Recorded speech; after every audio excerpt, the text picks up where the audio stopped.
J'ai commencé les vidéos TikTok en 2020. J'avais 16-17 ans. Aujourd'hui, j'en ai 21. Ces vidéos-là sont malheureusement pas trouvables parce que j'ai malheureusement tout supprimé. Je sais pas c'était quoi ma mentalité, mon mindset quand j'ai fait ça, mais bon. Vraiment, ne faites jamais ça. Si vous créez du contenu, si vous voulez en créer, allez-y, foncez. Mais ne supprimez jamais tout ce que vous avez fait. Ça sert à rien, c'est con. Donc, il y a 4 ans, j'allumais l'application, tu vois. Puis je créais. Je faisais des vidéos parce que ça me faisait kiffer. Je cliquais sur le plus, j'avais une idée en tête. Je la travaillais un peu dans ma tête, j'imagine. Je la filmais, je la montais, puis je la mettais en ligne. Puis je me posais pas plus de questions que ça. Je me disais, bah cool, j'ai fait une vidéo, elle est en ligne, cool. Trouvons une autre idée. Bref, je faisais des vidéos, puis je devais kiffer parce que ça a duré 2-3 ans. Tu vois. Je sais pas si c'est moi qui l'ai inventé, mais j'avais créé une série qui s'appelait Les Pouvoirs du Jour. Puis ça marchait bien, il me semble. C'est ça, donc je me rappelle que ça fonctionnait bien, tu vois. Le problème que j'avais à l'époque, je kiffais tout ce que je faisais. Il n'y avait aucune vidéo où je la publiais. Ah, celle-là pas terrible. J'aime moins que les autres. Toutes les vidéos, dès que je les publiais, c'est parce que j'étais fier du résultat final. Évidemment, j'imagine qu'il y avait des vidéos, il y avait une hype un peu plus grande, tu vois. Mais en général, j'avais une hype différente, on va dire, à chaque vidéo. J'étais content quand il y avait des commentaires, mais quand il y en avait pas, je m'en battais un peu les couilles. J'étais juste, bon, j'ai fait une vidéo, il y a des likes, il y a des vues. Cool. Il y a des gens qui la voient, c'est cool. Puis un jour, il y a quelques années, en vieillissant, j'ai découvert les stats des vidéos. Le nombre de gens qui l'ont revu, le nombre d'heures que ça a fait au total en termes de visionnement. Les j'aime précisément, les commentaires, les gens qui ont partagé. Bref, j'ai découvert ce que c'était que les stats. Puis ils ont commencé à me questionner, tu vois. Parce que comme je t'ai dit, je kiffais toutes les vidéos que je faisais.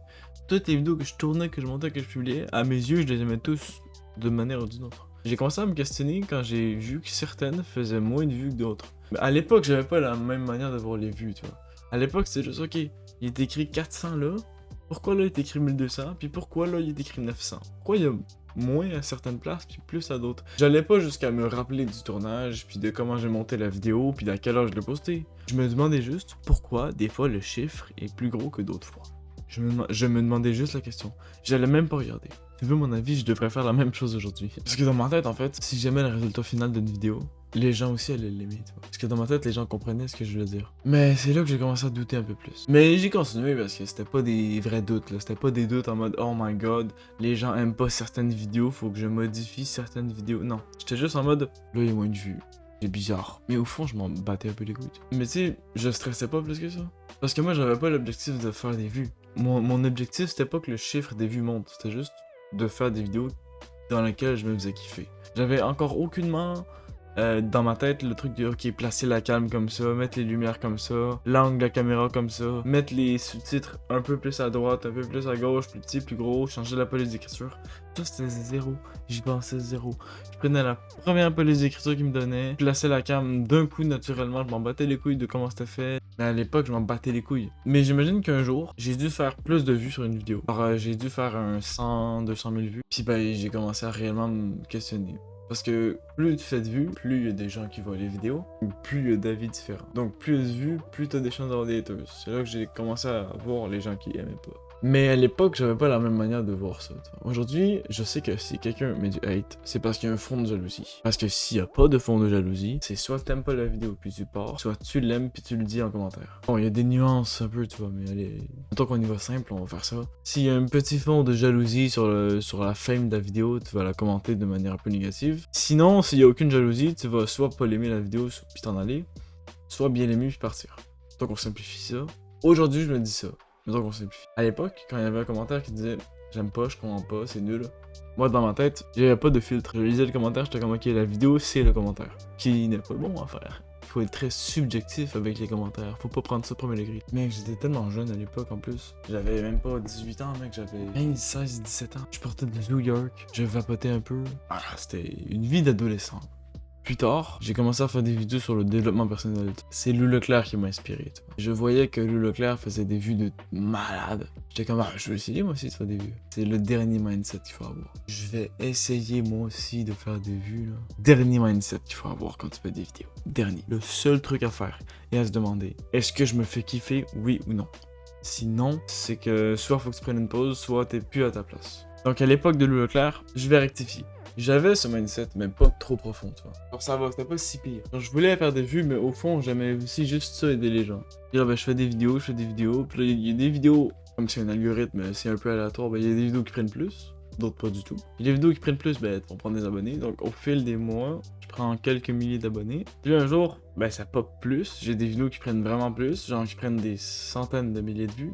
Je suis content. Mais le problème quand tu fais des centaines de milliers de vues, c'est kiffant faire des centaines de milliers de vues. C'est un gros chiffre, c'est cool pour l'ego, tu vois. Donc tu veux en refaire. Donc là, très souvent, tu plonges dans le piège. Je veux refaire comme la vidéo qui a fait beaucoup de vues.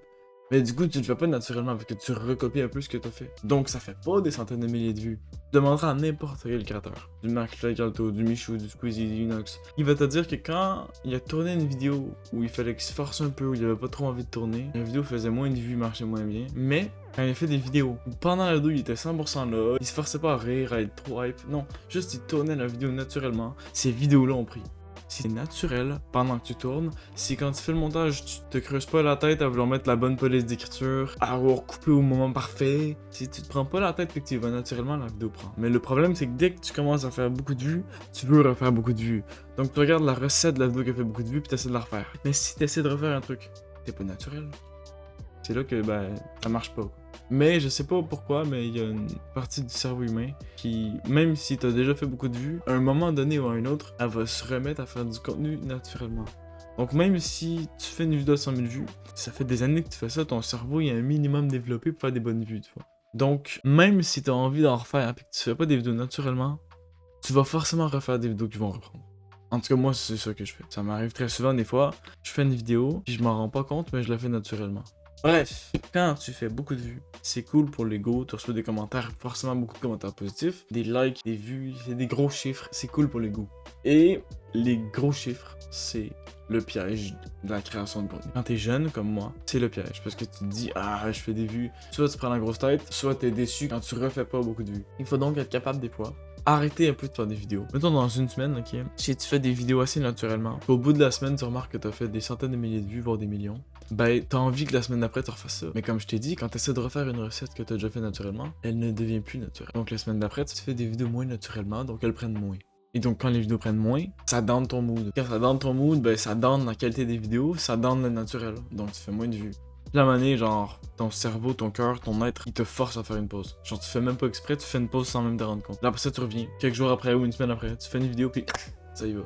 Elle reprend en vue. Mais là, tu veux refaire ce nombre de vues-là, parce que t'es un peu con. Je pense pas à tes erreurs. Et là, tu refais des vidéos qui font pas de vues. Là, tu prends une pause. Parce que ça fait pas de vues, puis ça te détruit un peu, genre. Puis là, tu prends une pause de quelques jours, une semaine, 2 semaines, sans t'en rendre compte. Tu refais des vidéos, ça prend des vues. Tu fais ça pendant des mois et des mois et des mois. Et voici, ça c'est le piège de la création de contenu, frérot. Vouloir faire des vues. Une fois que t'en as fait une fois beaucoup, t'as envie d'en refaire beaucoup, beaucoup. Alors que le bon réflexe, tu vois, c'est de... Quand tu vois que tu fais beaucoup de vues, t'es content, mais pas plus que ça. Faut pas que genre prennes la grosse tête ou que tu prennes cette vidéo-là en exemple parce qu'elle a fait beaucoup de vues. Il y a une quantité de paramètres pas possibles qui peuvent faire en sorte qu'une vidéo fait beaucoup de vues. Bref, c'était pour faire de la création de contenu. Tombe pas dans ce piège-là. En fait, trouve tes idées, filme-les de la manière que tu veux, puis c'est tout.